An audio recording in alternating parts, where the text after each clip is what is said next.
अरे नदी बीच नैया हिलो हरे हिलो अरे हिलो कारी हैया रे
आइए बहुत सारा पुरस्कार सबसे पहले परम आदरणीय ददन पहलवान साहब ये पुरस्कार प्यार दे रहे हैं Dadan Pahalwan and team, doctor साहब नसीम आलम जी।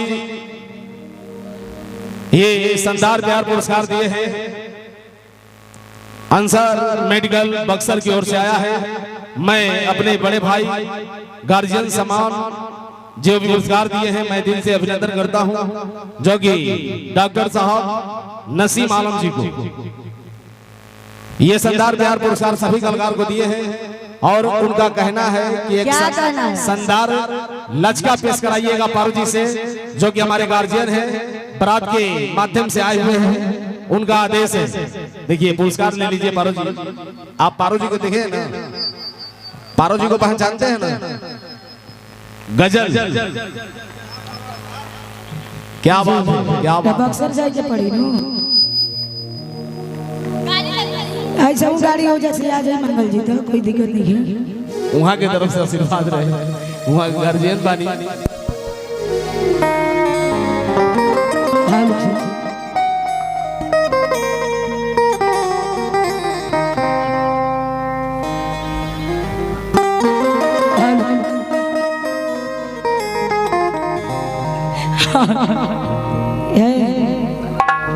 हेलो, ये अभी बंद कर रिकॉर्ड।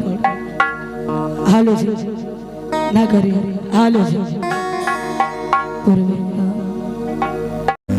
हेलो जी।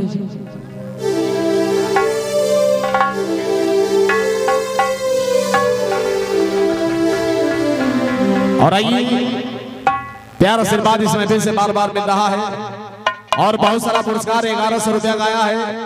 हमारे गार्जियन परम आदरणीय सनु सम्राट साहब प्रमुख जी 1101 रुपया का आशीर्वाद दिए हैं। गरीबों के मसीहा सनु सम्राट जी प्रमुख साहब जी की तरफ से बार बार पुरस्कार आ रहा है। मैं और मेरी कंपनी उनका स्वागत कर रही है, प्रमुख साहब जी की टीम का स्वागत कर रही है। और पारू जी से मैं चाहूंगा जो भी जितने भी पुरस्कार दिए हैं सबका स्वागत करें, एक साथ करें, इस महफिल का स्वागत करें, एक लचका पेश करें। चलिए हेलो हेलो हेलो हेलो